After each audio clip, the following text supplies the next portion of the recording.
नमस्कार मित्रमैत्रिणींनो, जर तुम्हाला आपल्या चॅनलवरच्या कथा आवडत असतील तर लाईक करत जात जा आणि चॅनलला सबस्क्राईब करून बाजूची घंटी दाबा आणि ऑलवर सेट करा, म्हणजे जेव्हा जेव्हा मी नवीन व्हिडिओ किंवा कोणतीही नवीन पोस्ट अपलोड करेन तेव्हा ती सगळ्यात आधी तुमच्यापर्यंत पोहोचेल. धन्यवाद.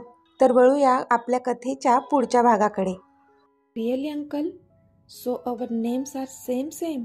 ग्रेट, ती उडी मारून बोलली. येस, तो पण हसून बोलला.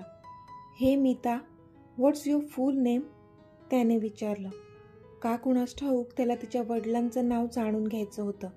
मनातच तो जेलस होत होता तिच्या वडिलांवर, कारण ती होतीच इतकी क्यूट आणि देवाने इतकी क्यूट मुलगी त्याच्या पदरात टाकली होती. पण त्याला बिचाऱ्याला हे माहीतच नव्हतं की तो अजाणतेपणे स्वतःवरच जेलस फील करत होता. हे प्रिन्सेस, सांग ना, तुझं पूर्ण नाव काय आहे? त्याने पुन्हा विचारलं आणि आता तिच्या उत्तराची वाट पाहू लागला तो. आता पुढे. Uncle, my full name is Meeta Jaan. ती पुढे काही बोलणार त्याआधीच एक कडक आवाज तिच्या कानांवर पडला. प्रिन्सेस? तिने वळून पाहिलं तर मागे जिनू उभा होता आणि त्याला अमितच्या बॉडीगार्ड्सनी पकडून ठेवलं होतं. अमितने नजरेनेच त्यांना त्याला सोडून द्यायला सांगितलं, तसं बॉडीगार्ड्सनी त्याला सोडलं. दादा? तिने हसून त्याच्याकडे पाहिलं, पण तो मात्र अमितकडे रागाने पाहत होता आणि अमित मात्र आपल्या दोन्ही खिशात हात घालून एकदम स्टाईलमध्ये उभा राहून त्याला पाहत होता. हा खरंच माझ्यासारखा दिसतो का, जसा मी लहानपणी दिसायचो? त्याला पाहून अमितला पुन्हा प्रश्न पडला. नाही, लहानपणी तर सगळेच क्यूट असतात. मी पण लहानपणी खूप क्यूट होतो, असं मॉम डॅड म्हणतात, म्हणून कदाचित मला तसं वाटत असेल. अमितने मनातले विचार झटकून काढले. हे चाम, हाय. अमितने शेक हँड करण्यासाठी त्याच्यासमोर त्याचा हात धरला, पण जिनूने मात्र सरळ त्याला इग्नोर केलं आणि तो प्रिन्सेसजवळ गेला. तशा अमितने भुवया उंच केल्या. इतका ॲटिट्यूड? अमित मनातच बोलला आणि त्याने त्याचा हात खाली घेतला. रॉनीला मात्र हे बघून हसायलाच आलं. म्हणजे त्याचा बॉस, द अमित राज्याध्यक्ष, अख्ख्या जगाला बोटावर नाचवतो. महिने त्याची अपॉइंटमेंट मिळत नाही कोणाला, आणि हा कोण कुठला 1.5 फुटाचा पोरगा त्यालाच ॲटिट्यूड दाखवत होता. इंटरेस्टिंग. प्रिन्सेस, किती वेळा सांगू तुला की ममाने स्ट्रेंजरशी बोलायचं नाही म्हणून सांगितलंय ना आपल्याला? मग तू का बोलतेस ह्यांच्याशी? जिनू रागात अमितकडे पाहून बोलला. पण दादा, अंकल स्ट्रेंजर कुठे आहेत? ते तर माझे फ्रेंड आहेत, फेवरेटवाले फ्रेंड. प्रिन्सेस हसून बोलली. तशी अमितच्या चेहऱ्यावर पण स्माईल आली. त्याला खूपच अप्रूप वाटत होतं की प्रिन्सेस त्याची कोणीच लागत नसून सुद्धा तिला त्याची अटॅचमेंट वाटत होती आणि तो पण नकळत जोडला गेला होता तिच्याशी. त्याला पण ती आवडत होती. प्रिन्सेस चल. आता जिनू चिडला होता, कारण त्याच्या बहिणीने पुन्हा एकदा त्याची साईड न घेता अमितची बाजू घेतली होती, म्हणून पुन्हा एकदा अमितवरच चिडला होता तो. तिला बळेच तिथून घेऊन जाऊ लागला होता. त्याची जबाबदारी होती ती. लहानपणापासून तिला प्रोटेक्ट करत होता तो, जे आजही करत होता, एक मोठा भाऊ बनून. हे चाम, तुझी सिस्टर आहे ती, असं ओढू नको तिला, अमित काळजीने बोलला. सर प्लीज, माझी सिस्टर आहे ना, मग मी व्यवस्थित काळजी घेऊ शकतो तिची. You stay out of her. Jinu चिडूनच बोलला आणि तिला घेऊन गेला. प्रिन्सेस मात्र जाईपर्यंत अमितला हात हलवून बाय करत होती. कसा मुलगा आहे हा? हाच असा अरोगंट आहे तर त्याचा बाप कसा असेल? नक्कीच बापावर गेला असेल, अमित मनातल्या मनात बोलला. Let's go. तो बोलला आणि तिथून निघून गेला. तसे रॉनी आणि त्याचे बॉडीगार्ड्सची टीम पण त्याच्यासोबत बाहेर पडली. Boss, next meeting is schedule in the main office, Ronnie बोलला. राज्याध्यक्ष ग्रुपच्या ऑफिसमध्ये मीटिंग आहे असं म्हणत होता तो. Get in to the fashion industry. त्याने घड्याळ पाहिलं आणि बोलला तो. तसे रॉनीने लगेचच ड्रायव्हरला इन्स्ट्रक्शन्स दिल्या आणि गाडी फॅशन इंडस्ट्रीकडे निघाली. कधीपासून प्रिन्सेसमुळे त्याचा मूड छान झाला होता, पण आत्ता मात्र त्याला तिला पाहण्याची ओढ जाणवत होती, त्याच्या जानला. जणू आता तिला पाहिलं नाही तर आपला जीव जाईल की काय असंच वाटत होतं त्याला. इतका डेस्परेट झाला होता तो. जानू ऑफिसमध्ये कधीपासून त्याचीच वाट पाहत होती, पण अजून तो आलाच नव्हता. तिला वाटलं की कदाचित काल ती जशी त्याच्यासोबत वागली त्यामुळे तो नाराज झाला असावा आणि म्हणूनच आज ऑफिसला आला नसावा. स्टुपिड जानू, रागात ना तू काय करतेस तुलाच काहीच कळत नाही. काय एवढा त्यांच्यासमोर आदर्शचा हात पकडला? तुला माहीत आहे ना तुझा हिटलर तुला दुसरं कोणासोबत बघूच शकत नाही. एकतर आज वटपौर्णिमा आहे आणि तुला आज त्याचा चेहरा बघून पाणी प्यायचंय. आता काय करशील? ते तर आज आलेच नाहीत, मग ह्या वर्षी पण त्यांचा फोटो पाहूनच फास सोडणार का? Oh shit shit shit. ती वॉशरूमच्या आरशात बघून स्वतःशीच बोलत होती आणि स्वतःला कोसत होती. आता तर 4 वाजायला आलेत, आत्ता काही ते येणार नाहीत, ती मनातच बोलली आणि वॉशरूममधून बाहेर पडली. पण जशी ती बाहेर पडली तिच्या बरोबर समोर येऊन कोणीतरी उभं राहिलं आणि ती जागीच स्तब्ध झाली. तू? तिच्या डोळ्यात आता अंगार फुलला होता, कारण समोर कुणाल तिच्याकडे पाहून कुत्सित हसत उभा होता. तो काहीच बोलत नव्हता. तिला क्रॉस करून निघून गेला तो, पण जाताना तिच्या कानात काहीतरी सांगितलं त्याने. Check your inbox. तिच्या कानांवर त्याचे ते हळूवार शब्द पडले. तसं तिने मात्र वळून पुन्हा एकदा त्याच्याकडे पाहिलं, पण तोपर्यंत तो तिथून निघून गेला होता. ती येऊन तिच्या डेस्कवर बसली, पण तिच्या डोक्यातून मात्र कुणाल काही केल्या जात नव्हता, इतका तिला त्याचा राग येत होता. मग तिला त्याचे ते शब्द आठवले, चेक युअर इनबॉक्स, आणि पटकन तिने तिचा मोबाईल हातात घेतला तर त्यावर एक अननोन नंबरवरून एक मेसेज होता. तुला कदाचित वाटलं असेल की माझी नजर नाही आहे तुझ्यावर, पण त्या गैरसमजात राहू नकोस. माझी माणसं तुझ्यावर नजर ठेवून आहेत.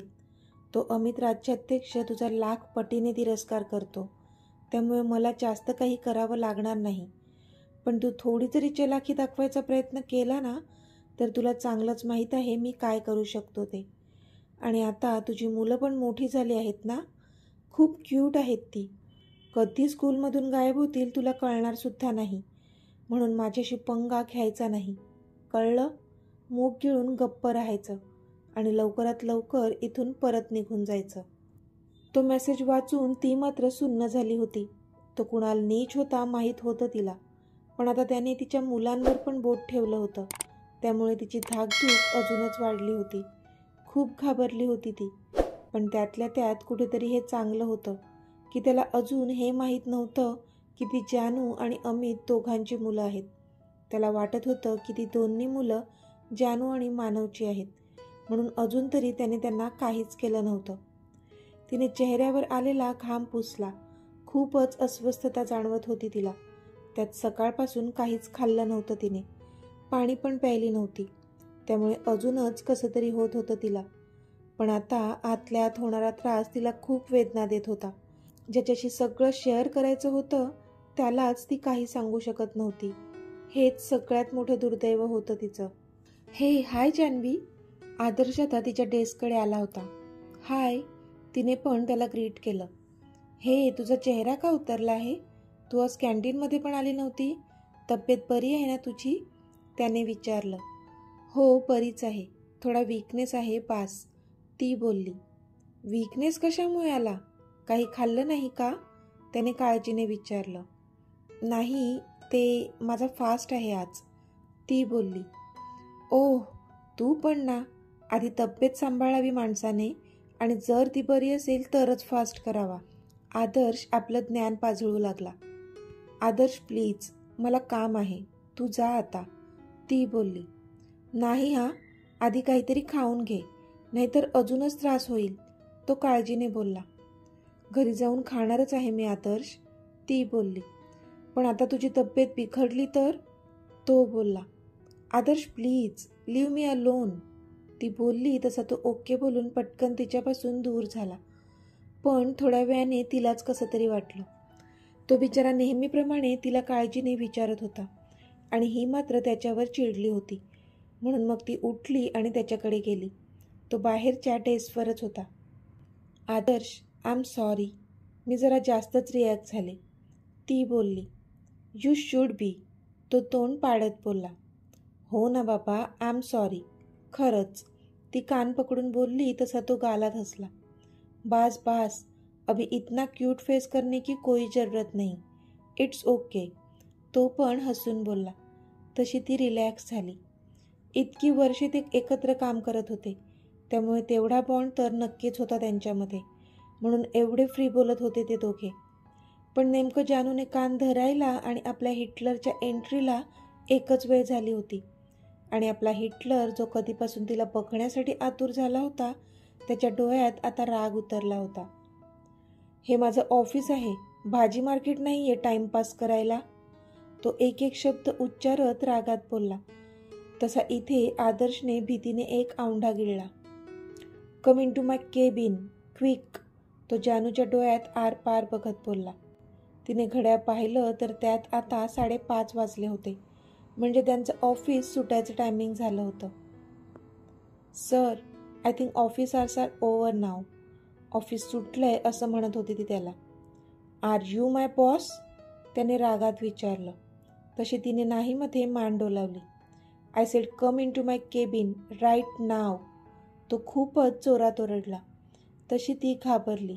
ओके सर, ती खाली मान घालून बोलली. And all of you leave. I don't want anyone in office any more. तो अक्षरशः ओरडला तसे सगळे एम्प्लॉई पटापट ऑफिसमधून निघून गेले. मग तो त्याच्या केबिनमध्ये गेला. रागानेच त्याने केबिनचं दार आपटलं. स्वतःच्या चेअरवर येऊन तो बसला आणि जोरात त्याने हाताची मूठ टेबलवर आपटली. जान्हवी, तू जा आत. तू येईपर्यंत मी थांबतो इथे, आदर्श बोलला. पण जानू आता त्याला काय सांगणार होती की बाबा तुझ्यामुळेच तो भडकलाय आणि आता तुला पुन्हा इथे पाहिलं तर नक्कीच ज्वालामुखी फुटणार त्याचा.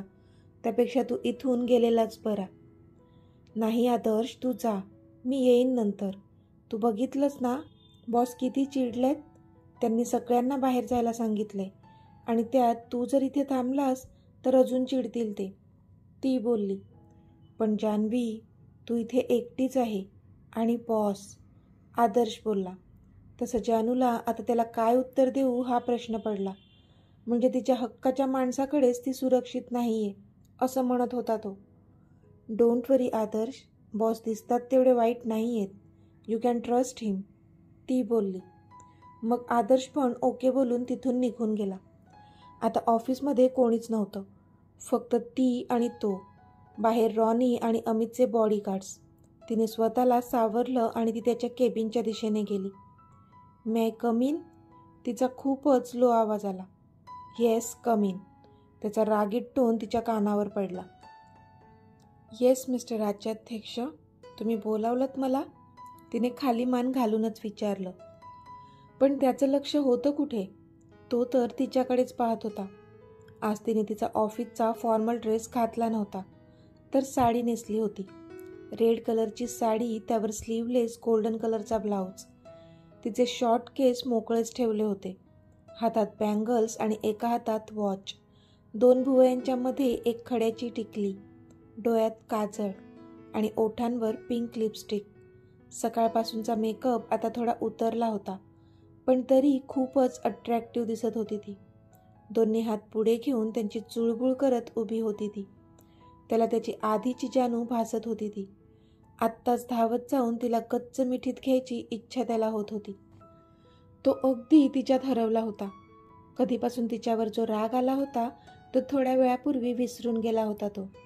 तिला पण जाणवलं तो आपल्याकडे एकटक पाहतोय आणि तिची हृदयाची धडधड प्रचंड वाढली होती. आज त्याच्यासाठीच तर ती एवढी तयार झाली होती. त्याच्याच अखंड आयुष्यासाठी तर तिने फास्ट केला होता. आणि जर तोच तिचा किंग ऑफ हार्ट जर इतका अधीर होऊन तिच्याकडे पाहत असेल तर का नाही वाढणार तिची धडधड.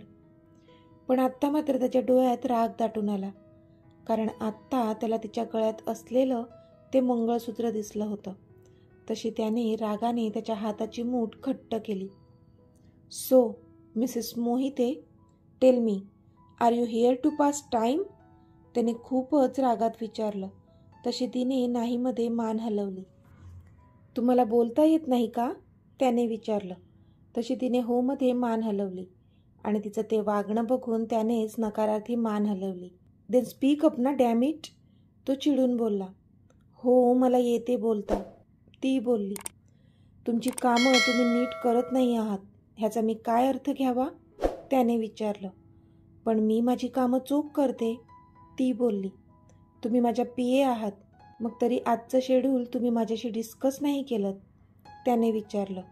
तशी ती त्याच्याकडे पाहतच राहिली. म्हणजे तो स्वतः ऑफिसमध्ये नव्हता आणि तरी तिलाच बोलत होता. तुम्ही आज ऑफिसमध्ये नव्हता सर, ती बोलली. Don't you have my number, त्याने विचारलं. तसं तिला त्याचा रोग कळला. काल तिने त्याचा कॉल रिसीव्ह केला नव्हता म्हणून बोलत होता तो. येस आय हॅव, ती बोलली. देन यू कुड कॉल मी, त्याने एक भुवई उंच करून विचारलं. सॉरी सर, ती बोलली. तसा तो उठून तिच्याजवळ चालत गेला. इथे सॉरी बोलायचा पगार नाही देत मी, आपली आपली कामं चोख करायची, बाकीचा टाईमपास इथे करायचा नाही. माझं ऑफिस आहे हे, भाजी मार्केट ओपन नाही केलंय मी. सकाळपासून टाईमपास करून झाला असेल तर आता काम करा, तो तिच्या डोळ्यात बघत बोलला. तशी ती त्याच्याकडे पाहतच राहिली. आत्ता, तिने विचारलं. हो आत्ताच, तो बोलला. पण ऑफिस सुटलंय सर, ती बोलली. तसा तो अजूनच तिच्या जवळ गेला. जोपर्यंत बॉस ऑफिसमध्ये आहे तोपर्यंत ऑफिस सुरू आहे, तो बोलला. आता मात्र तिचा नाईलाज झाला. बिचारीला आधीच बरं नव्हतं आणि हा अजूनच त्रास देत होता तिला. ओके सर, ती बोलली आणि बाहेर जाऊ लागली. वेट, तो बोलला तशी थांबली ती. ब्रिंग मी कॉफी, तो बोलला. तशी ती पुन्हा आश्चर्याने त्याच्याकडे पाहू लागली. मी, तिने विचारलं. येस यू, तो खुर्चीवर डोकं मागे रेलून आरामात बसला आणि बोलला. तशी तिने नकारार्थी मान हलवली आणि बाहेर निघून गेली. ती किचनमध्ये जाऊन तिने त्याच्यासाठी कॉफी बनवली. तो इथून किचनचा CCTV फुटेज पाहत होता. तिला त्रास देत होता म्हणून खुश होता तो, पण तिचा चेहरा मात्र त्याला मलूल दिसत होता आणि त्यामुळे त्याच्या हृदयात काहीतरी हालचाल होत होती. ती आता कॉफी घेऊन आली होती. सर कॉफी, ती तो कॉफीचा मग त्याच्या समोर धरत बोलली. तशी त्याने नजर वर करून तिच्याकडे पाहिलं, पण अजूनही तिचा चेहरा मलूल दिसत होता त्याला. टेस्ट इट, तो बोलला. तसं मात्र तिची धडधड वाढली, पोटात गोळा आला. नो आय कांट, ती बोलली, कारण तिचा फास्ट होता. पण तो मात्र चिडला, कारण तिने त्याला सरळ नकार दिला होता. आय सेड टेस्ट इट, तो पुन्हा चिडून बोलला. तशी ती घाबरून 2 पावलं मागे सरकली. नो आय कांट, ती पुन्हा बोलली. तसा तो अजूनच चिडला आणि उठून तिच्या जवळ गेला. त्याने तो मग हातात घेतला आणि तिच्या समोर धरला. टेस्ट इट, त्याचं पारायण सुरूच होतं. Sir please, I can't taste it, ती बोलली. पण आत्ता मात्र त्याचा रागाचा पारा खूप जास्त चढला होता, कारण ती वारंवार त्याला नकारच देत होती. Why can't you taste it damn it, तो बोलला आणि त्याने तो मग हातात धरून बळेच तिच्या तोंडाला लावू लागला. पण तिने मात्र रागानेच एका हाताने त्याचा हात झिडकारला. तसा तो कॉफीचा मग खाली सांडला. तसा तो अजूनच चवताळला. तुम्हाला कळत नाही का, मी नाही म्हणते ना, मग का फोर्स करत आहात? माझा फास्ट आहे आज, कळतंय का तुम्हाला, ती चिडूनच बोलली आणि रागाने तिथून जायला वळली. पण तिचा फास्ट आहे हे ऐकून तर पुन्हा त्याचा राग उफाळून आला होता. तो पुढे जाऊन तिला खेचणारच होता की तीच त्याला डोक्याला हात लावून जागीच थांबलेली दिसली. तसा तो जागीच स्टॉप झाला. तिच्या डोळ्यांसमोर अंधारी आली होती आणि आता ती खाली कोसळणारच होती की तो तिच्या बाजूने धावला आणि त्याने तिला त्याच्या बाहूमध्ये झेललं. तर मित्रमैत्रिणींनो, आजचा भाग तुम्हाला कसा वाटला ते मला कमेंटमध्ये सांगा. आणि जर आवडला असेल तर व्हिडिओला लाईक करा, शेअर करा आणि चॅनलला सबस्क्राईब करून बाजूची घंटी नक्की दाबा. चला तर भेटूया आपल्या पुढच्या भागात. तोपर्यंत धन्यवाद.